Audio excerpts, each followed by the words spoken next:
Hello, friends. How are you today?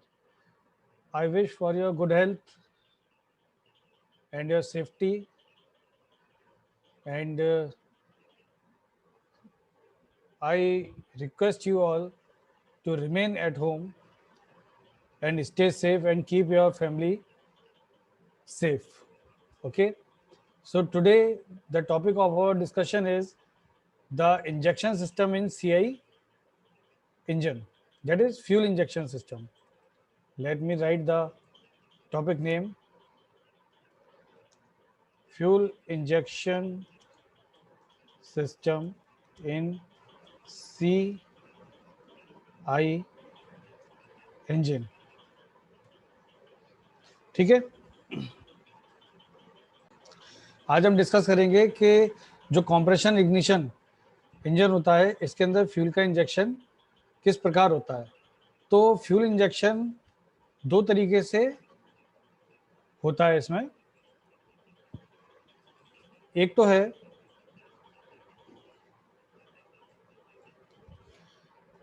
Air injection system.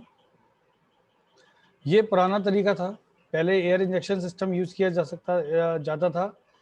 और अब जो यूज़ किया जाता है वो होता है सोलेनॉइड फ्यूल इंजेक्शन सिस्टम। ठीक है, ये अब यूज़ किया जाता है। और ये जो था हमारा, ये हमारा ओल्ड था मेथड। तो इसमें हम देखेंगे कि किस तरीके से जो है, जो एयर इंजेक्शन सिस्टम हमारा था वो हमारा एयर इंजेक्शन सिस्टम वर्क किया करता था। ठीक है, ये जो हमारा एयर इंजेक्शन सिस्टम था वो हमारा किस तरह से वर्क करता था, ये हम अभी इसके अंदर देखेंगे। तो इसके लिए क्या होता था कि एयर इंजेक्शन सिस्टम के लिए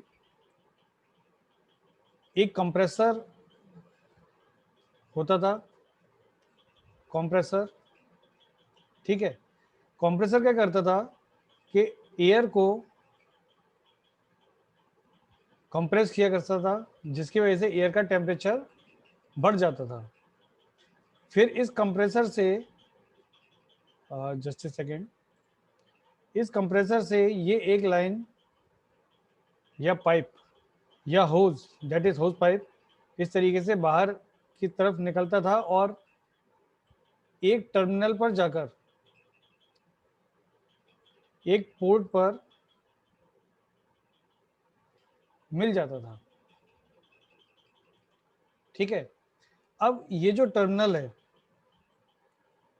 ये टर्मिनल है, ये आपका पोर्ट है। ठीक है, तो टर्मिनल पर क्या होता था कि दूसरी साइड से हमारे पास में एक पोर्ट और होता था, दैट इज पोर्ट 2। ठीक है, और ये जो पोर्ट था, इस पोर्ट में फ्यूल आता था हमारा, दैट इज डीजल। ठीक है, और ये फ्यूल आता कैसे था, ये फ्यूल, ये जो लाइन थी, फ्यूल लाइन, ये एक पंप से अटैच रहती थी, ये एक पंप से अटैच रहती थी। ठीक है, और ये जो पंप था, ये पंप हमारा अटैच होता था फ्यूल टैंक से, फ्यूल टैंक। ठीक है, अब इसमें क्या होता था हमारे साथ में कि ये जो हमारा पंप था, ये हमारा पंप ऑपरेट होता था कैम शाफ्ट की हेल्प से। ये हमारे यहाँ पर कैम शाफ्ट होती थी, और इस कैम शाफ्ट की हेल्प से जो हमारा पंप था, वो पंप हमारा फ्यूल को, लो प्रेशर फ्यूल को पंप किया करता था। ठीक है, लो प्रेशर फ्यूल हमारा पंप के द्वारा पंप किया जाता था हाई प्रेशर में कन्वर्ट करके, और वो P2 टर्मिनल पर आके या P2 पोर्ट पर आके जो हाई कंप्रेस्ड और high pressure high temperature compressed air जो पोर्ट P1 पर आ रही है, ठीक है, उससे जाकर ये मिक्स हो जाता था। तो high pressure high temperature compressed air, और ये जो हमारा जो सेकंड पोर्ट था जहां पर हमको मिलता था हमारा फ्यूल, ठीक है, ये दोनों आपस में मिलके और फिर एंटर होते थे इंजन सिलेंडर में।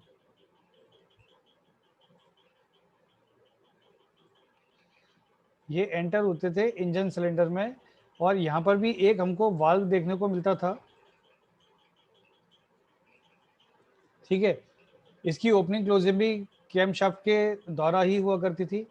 और ये जो वाल्व था, ये वाल्व ऑपरेट करता था कि, या इसलिए रहता था ये वाल्व कि इंजन सिलेंडर के अंदर हमारा फ्यूल कब एंटर करना, ये जो हमारा एयर और फ्यूल मिक्सचर है, ये हमारा कब एंटर करना, ये high pressurize high temperature air थी। तो जैसे ही ये डीजल के संपर्क में आती है, वैसे ही इंजन सिलेंडर के अंदर एंटर होते ही ये जो हमारे डीजल था उसका कंबशन स्टार्ट हो जाता था, ठीक है ना। तो मैकेनिज्म तो सेम है। ये जो हमारा वाल्व है, इस वाल्व की ओपनिंग और क्लोजिंग भी कैम शाफ्ट की हेल्प से ही मेंटेन हुआ करती थी, ठीक है। तो ये हमारा ओवरऑल मैकेनिज्म था कि किस तरह से हमारा एयर इंजेक्शन सिस्टम वर्क करता था, ठीक है। मैं एक बार फिर से बता देता हूँ। एयर इंजेक्शन सिस्टम में क्या होता था कि एक कंप्रेसर से high temperature high pressure air compressed होके, ठीक है, एक टर्मिनल के पोर्ट P1 पर पहुंचा करती थी।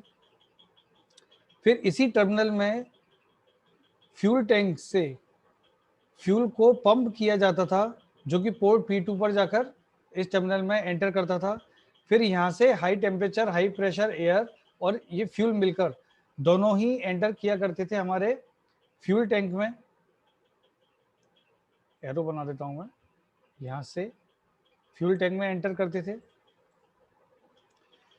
और फ्यूल टैंक में जाने के लिए, सॉरी मैं बार बार फ्यूल टैंक बोल रहा हूँ, फ्यूल टैंक नहीं, इंजन सिलेंडर में एंटर किया करते थे।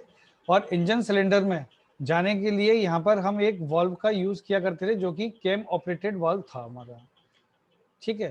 तो ये इस तरीके से हमारा फ्यूल का कंबशन हुआ करता था। आप लोग कंफ्यूज नहीं होना, ये जो ग्रीन कलर का एरो है, ग्रीन कलर की लाइन है, ये इसका मतलब ये है कि इस टर्मिनल से high pressure high temperature air और फ्यूल दोनों ही इंजन सिलेंडर के अंदर एंटर कर रहे हैं। मैंने फ्यूल टैंक बोल दिया था, ठीक है, बट वो फ्यूल टैंक नहीं है, वो हमारा इंजन सिलेंडर के अंदर एंटर कर रहा है। और जैसे ही इंजन सिलेंडर के अंदर हमारा high pressure high temperature air और डीजल मिक्स होकर एंटर करते थे, कंबशन हमारा स्टार्ट हो जाता था, हमको पावर स्ट्रोक मिल जाता था। तो इस तरीके की कुछ वर्किंग हुआ करती थी पहले के समय में एयर इंजेक्शन सिस्टम की। अब जो नया सिस्टम आया है वो हमारा फ्यूल इंजेक्शन सिस्टम है। तो हम लोग पढ़ेंगे कि फ्यूल इंजेक्शन सिस्टम हमारा क्या होता है, ठीक है। मैं आपको बताता हूँ। तो अब हम स्टडी करेंगे, डिस्कस करेंगे हमारे सेकंड टाइप जो है, न्यू टाइप जो है हमारा फ्यूल इंजेक्शन सिस्टम। इसको हम सॉलिड फ्यूल इंजेक्शन या सॉलिड इंजेक्शन सिस्टम भी बोलते हैं, और या फिर हम इसको बोलते हैं एयरलेस इंजेक्शन सिस्टम, ठीक है। तो ये बेसिकली 4 टाइप के होते हैं। जो पहला वाला हमारा पार्ट है, पहला वाला टाइप है, उसको हम बोलते हैं यूनिट इंजेक्शन या यूनिट इंजेक्शन टाइप, ठीक है। जो हमारा पहला वाला टाइप रहेगा वो रहेगा हमारा यूनिट इंजेक्शन, ठीक है। इसको यूनिट इंजेक्शन क्यों बोलते हैं? क्योंकि इसके अंदर हमने पंप और इंजेक्टर इन दोनों को ही एक यूनिट बना दिया है, ठीक है, इसलिए इसको अपन यूनिट इंजेक्शन सिस्टम बोलते हैं। अब इसका जो डायग्राम रहता है, क्योंकि मैं इसको लाइव इस समय स्क्रीन पर अपने माउस के हेल्प से ड्रॉ कर रहा हूँ, तो एज इट इज एक्यूरेसी तो नहीं आएगी, लेकिन कंसेप्ट समझने के लिए काफ़ी है वो, ठीक है। तो आप भी उसको समझते हुए चलना, थोड़ा सा देखते हैं इस टूल का यूज़ करके। सबसे पहले हमारे पास में क्या होता है, हमारे पास में होता है एक नोजल,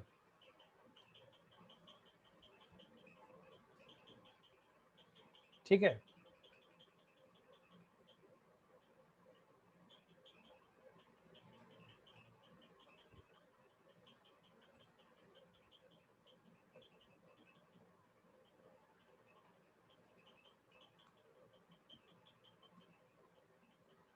कुछ इस तरीके का रहता है,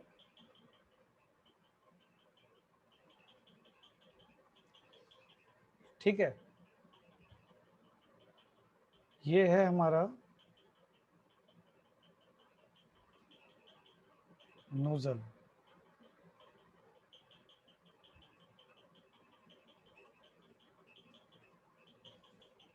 ठीक है ना। फिर इसके अंदर हम लोग यूज करते हैं एक पिन।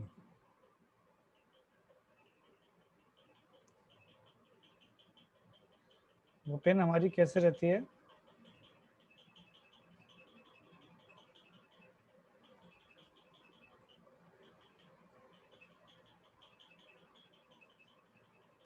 कुछ इस तरीके से रहती है,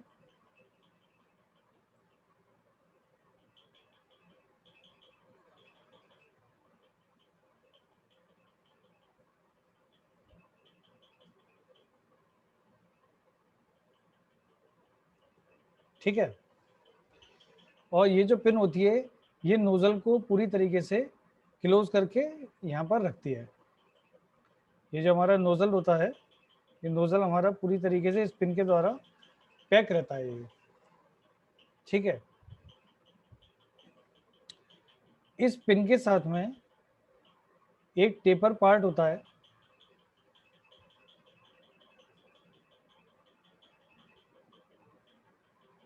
कुछ इस तरीके का,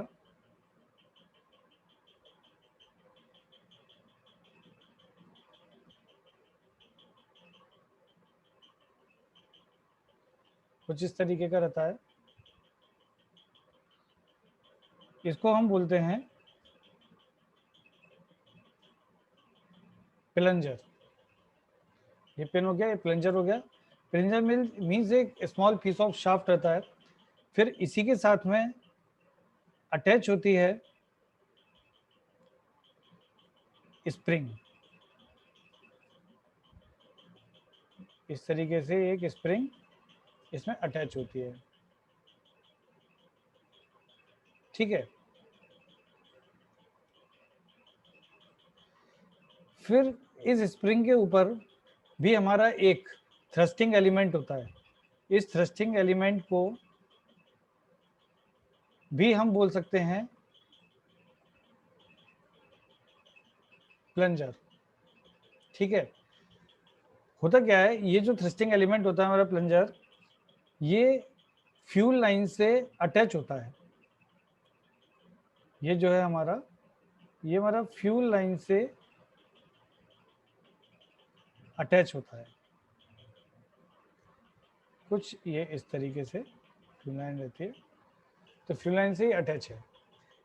अब ये क्या करता है कि ये अपने डाउनवर्ड मूवमेंट की वजह से यहाँ से जो फ्यूल जा रहा है, ये जो फ्यूल जा रहा है, इस फ्यूल को कंप्रेस करता है, ठीक है। ये फ्यूल जो हमारा इस नोजल के थ्रू पास हो रहा है, इसको कंप्रेस करता है। ये हमारे फ्यूल की डायरेक्शन है। लेकिन क्या होता है, क्योंकि इस पिन ने नोजल को क्लोज करके रखा हुआ है, इस वजह से ये जो फ्यूल है ये बाहर नहीं निकल पाता, ठीक है। मीन्स आगे नहीं जा पाता सिलेंडर के अंदर। अब ये फ्यूल कैसे जाएगा, सिलेंडर में इस पिन को ऊपर होना करना पड़ेगा, तब जाके ये ओपनिंग ओपन होगी और हमारा फ्यूल यहाँ से पास होगा। तो इसके लिए जो मैकेनिज्म होता है वो ये होता है कि इस प्लंजर को, ये जो हमारा थ्रस्टिंग एलिमेंट है, ये जो थ्रस्टिंग एलिमेंट है, इस थ्रस्टिंग एलिमेंट को हमको कंप्रेस करना पड़ता है। फिर ये फ्यूल हमारा बैक प्रेशर यूज करता है और बैक प्रेशर की मदद से ये जो पिन है ये ओपन होती है। लेकिन ये जो थ्रस्टिंग एलिमेंट है ये कब कैसे नीचे आए की डायरेक्शन में आएगा और कैसे कंप्रेस करेगा, हमको इसके बारे में ही समझना है कि ये नीचे कैसे आएगा। तो इसके लिए भी, इसके ऑपरेशन के लिए भी एक थ्रस्टिंग एलिमेंट, जिसको हम अगेन प्लंजर बोल सकते हैं, प्लंजर यूज करते हैं। ये प्लंजर क्या करता है कि यहां से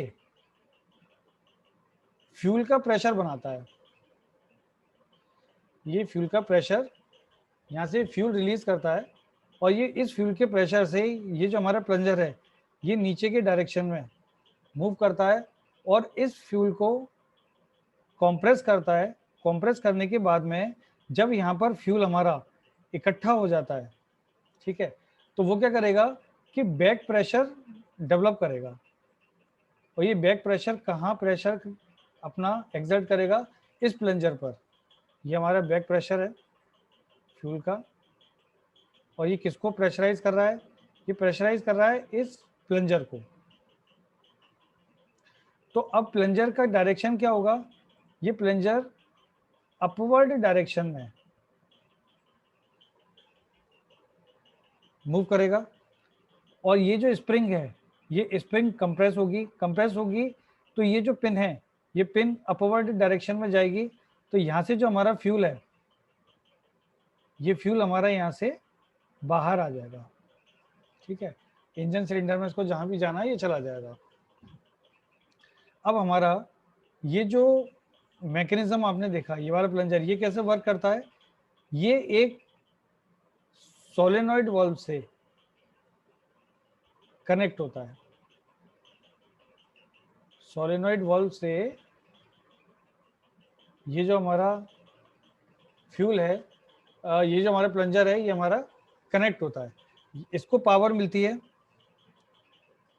ये जैसी पावर मिलती है यहाँ से ये जो प्लंजर है हमारा, ये हमारा फ्यूल रिलीज करता है। रिलीज करता है तो ये वाला सेकंड जो प्लंजर है ये फ्यूल को कंप्रेस करता है और ये जो फ्यूल है हमारा ये हमारा नोजल के अंदर एंटर कर जाता है।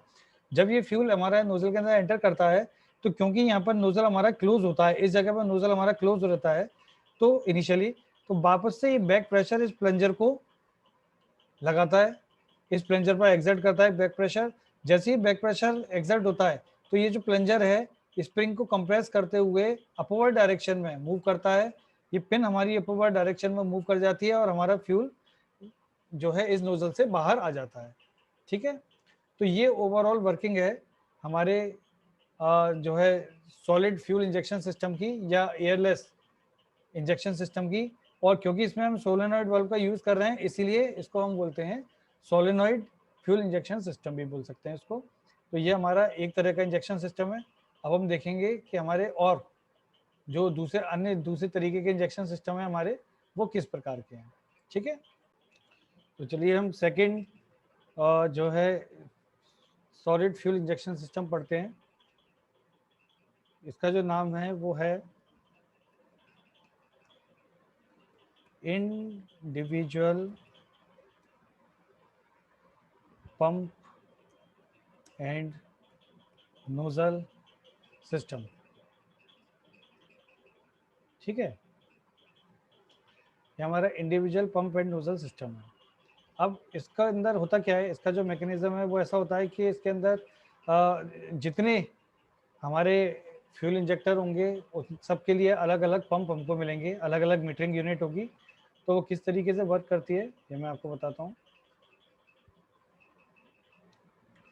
मान लीजिए हमारी कोई ये एक यूनिट है और इस यूनिट में हमारे पास में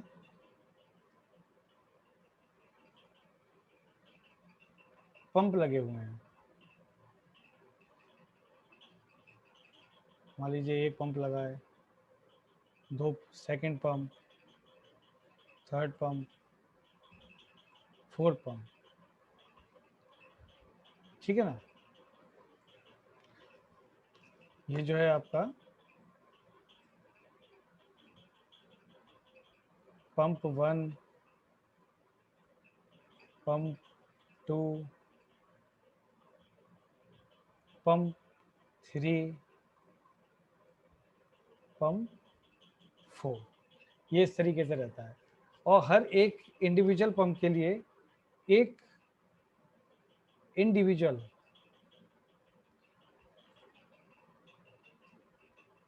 पंप के लिए एक इंडिविजुअल इंजेक्टर हमारे पास में होगा।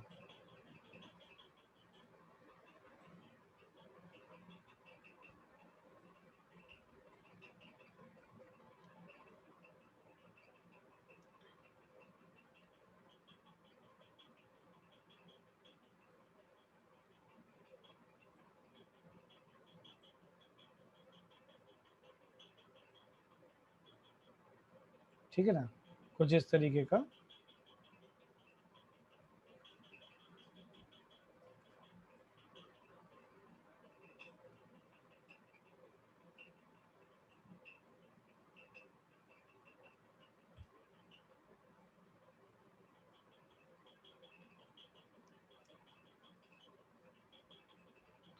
आप लोग भी अगर साथ में ड्रॉ इसको करते हुए चलो तो समझ में आ जाएगा कि कैसे ड्रॉ करना है इसको।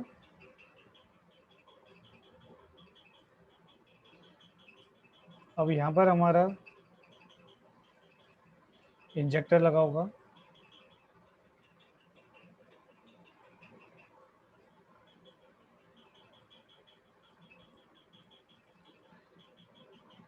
फ्यूल इंजेक्टर, ये हमारे सिलेंडर से कनेक्ट होगा, ठीक है। साथ ही साथ हमारे पास में यहाँ पर हर एक पंप के लिए एक मीटरिंग यूनिट जरूर होगी,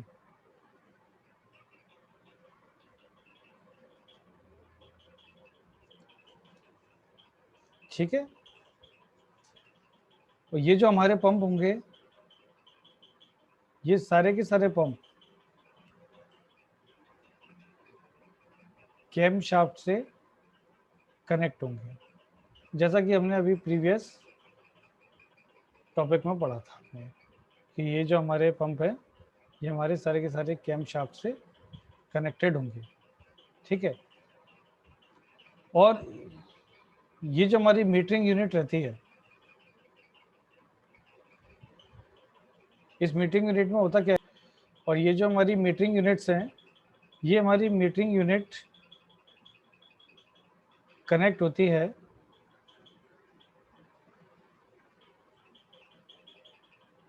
फ्यूल टैंक से।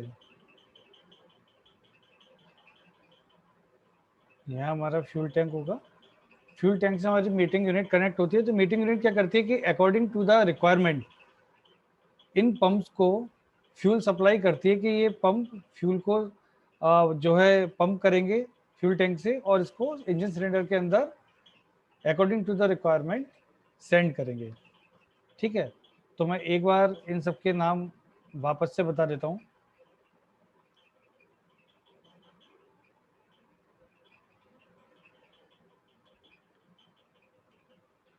ये होता है हमारा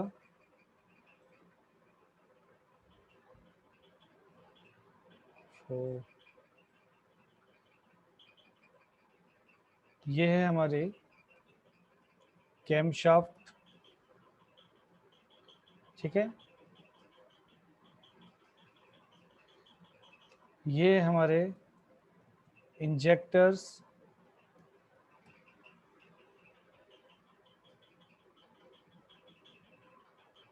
ठीक है।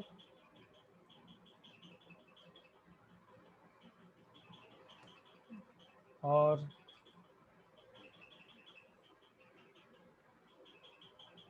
ये हैं हमारे पंप्स, ठीक है।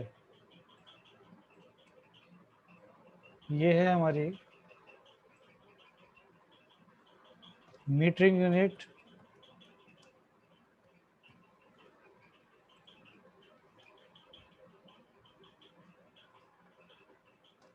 ये हमारे इंजेक्टर्स हैं, ठीक है। तो ये हमारी overall individual pump and nozzle fuel injection system होता है, ठीक है। अब हम देखते हैं कि हमारा जो थर्ड फ्यूल इंजेक्शन सिस्टम है वो क्या है। तो अब जो हमारा नेक्स्ट इंजेक्शन सिस्टम है उसका नाम है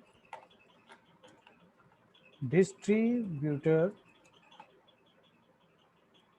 सिस्टम और डिस्ट्रीब्यूटर फ्यूल इंजेक्शन सिस्टम, ठीक है।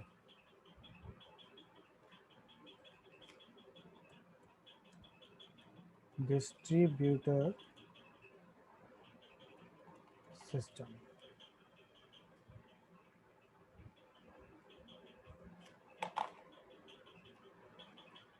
तो इसके अंदर क्या होता है, फेनोमेना, शुरुआती फेनोमेना जो है वो सभी के लिए सेम है कि हमारे पास में ऐसा मान के चलते हैं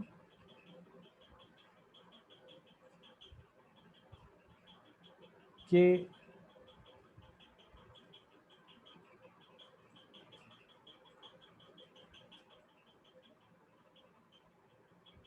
एक जो है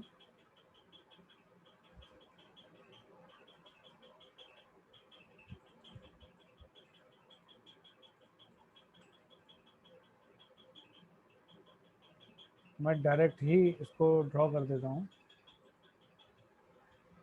ऐसा मान के चले हमारे पास में एक फ्यूल टैंक है, ठीक है।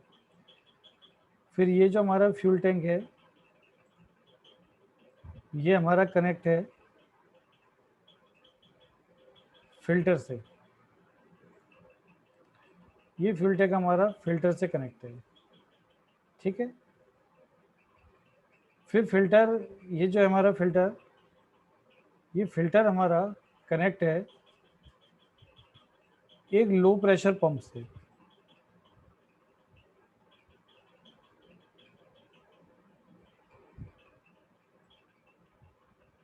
ठीक है। फिर इस पंप के बाद में जो हमारा फ्यूल है ये वापस से जाएगा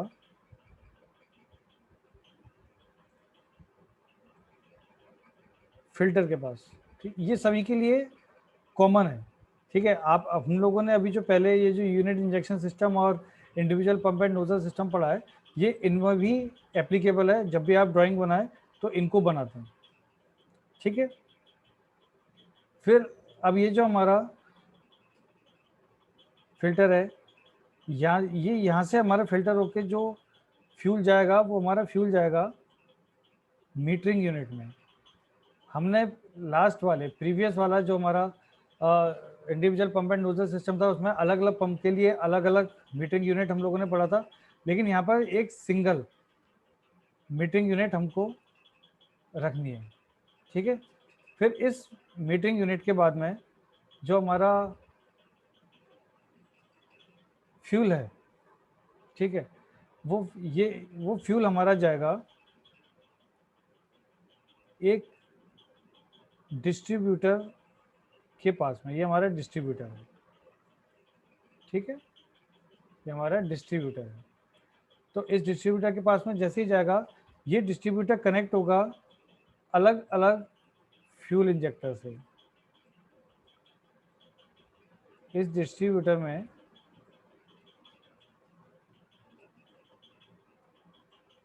डिफरेंट और जितने भी फ्यूल इंजेक्टर अवेलेबल हैं वो सारे के सारे इस डिस्ट्रीब्यूटर से कनेक्ट होंगे, ठीक है। तो यहाँ पर क्या होता है, ये जो मीटरिंग यूनिट हमारा है, ठीक है, और अगर यहाँ पर कोई पंप है तो वो ये एक सिंगल यूनिट ही है, ये अलग अलग यूनिट नहीं है।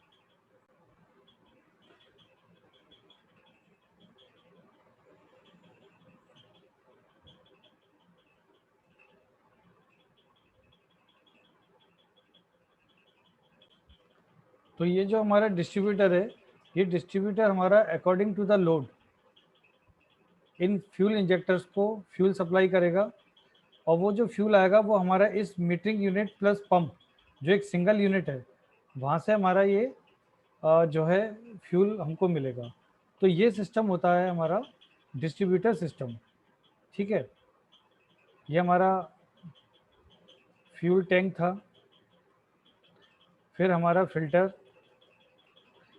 Low pressure pump, again filter, filter के बाद में metering unit plus pump, metering unit plus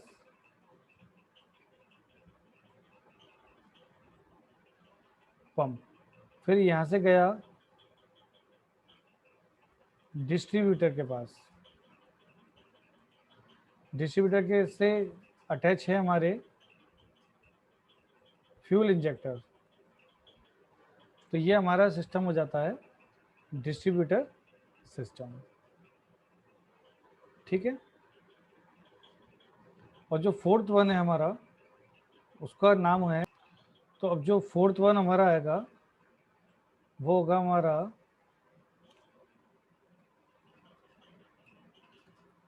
common rail injection system. ठीक है, ये हमारा कहलाता है fourth one common rail injection system. ये भी हमारा लगभग जो है वो डिस्ट्रीब्यूटर सिस्टम जैसा ही होता है। ठीक है, अब इसके अंदर क्या होता है कि इस तरीके से एक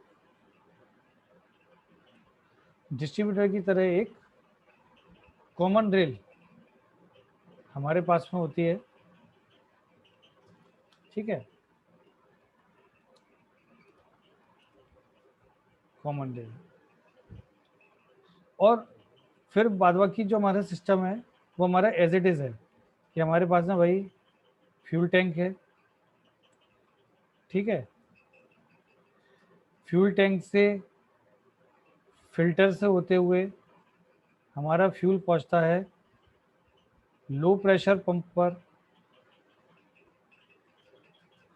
फिर लो प्रेशर पंप से वापस से हमको फ्यूल पास कराना होता है एक फिल्टर से, फिर इस फिल्टर से पास होने के बाद में हमारे पास में रहता है एक तो प्रेशर गेज जो फ्यूल का टेम्परेचर प्रेशर जो फ्यूल का प्रेशर देखता है, और एक रहता है हमारे पास में टेम्परेचर गेज जो फ्यूल का टेम्परेचर चेक करता रहता है। फिर इसके बाद में यहाँ पर एक और पंप हमारे पास में होता है। ये पंप क्या करता है, ये वाला पंप हमारे फ्यूल को इस कॉमन रेल को सप्लाई कर देता है। ठीक है, और उसके पहले भी हमारे पास में यहाँ पर एक प्रेशर मेजरिंग डिवाइस और लगा होता है, और ये जो हमारा कॉमन रेल होता है ये हमारा अटैच होता है फ्यूल इंजेक्टर से। जितने भी फ्यूल इंजेक्टर्स अवेलेबल होंगे उन सबसे ही हमारा कॉमन रेल अटैच होगा।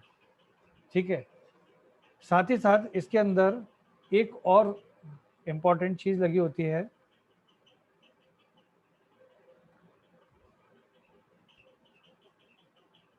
ECU, electronic control unit. और इस इलेक्ट्रॉनिक कंट्रोल यूनिट से हमारा प्रेशर गेज कनेक्ट होता है, हमारा टेम्परेचर गेज